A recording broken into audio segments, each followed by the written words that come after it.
Hello, my name is Anthony. Come close and you will see there is nothing wrong with me.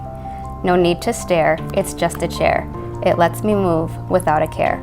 It started with a boo-boo on my brain, and yes, the strength is hard to gain. I had this consideration of photographing a child and making them a storybook character in a famous nursery rhyme or children's story. You know, it just led to a lot of research. So we created Chicago Treasure, which is really, as I said, a totally unique book. Nothing like it on the market. Nothing has ever been done.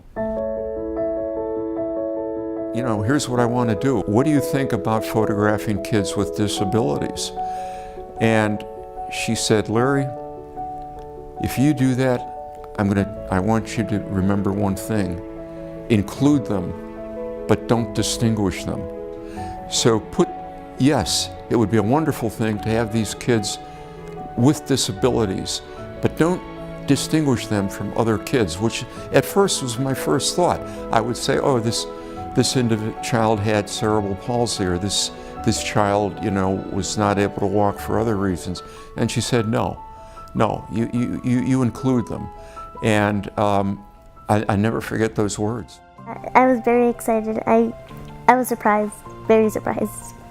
And so once I actually got to see the full book in person, it was awesome. Kids who sometimes may look different or may have a disability, it will show they are like everyone else and that they don't have to feel different or for example, like an outsider. We are all the same.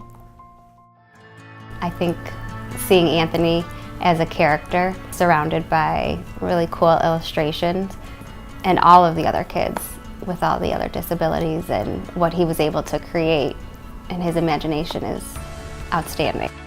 I think it's a good insight for people to see that he's no different than all the other kids.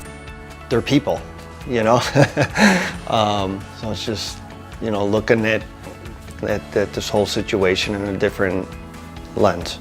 His heart is huge and he's got a great personality. So I think it's a nice way to open their eyes to other people's situations.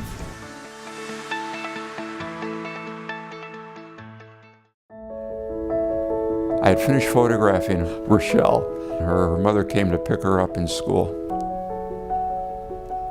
And she said, Larry, thank you so much for photographing my daughter and including her in your book. And we hugged each other. I'll never forget that moment. Because who would have thought that this young blind girl without eyes would become, I always told the kids they'd become famous, they'd become I was always kidding, of course, they'd become stars because of their inclusion, you know, in a book of this kind that would be sold maybe around the world. And that hug meant more to me than the book itself. So I just realized how inspirational, you know, this could be by people looking at a book of this kind and seeing that even though we don't point it out, it's kind of evident there were no limits to the inclusion. I knew the book could be, I think, a really big fundraiser. And again, the proceeds donated to the Lighthouse. And simply, the book has become known by all the recent reviews of the book, by bloggers and so on, as a book of inclusion.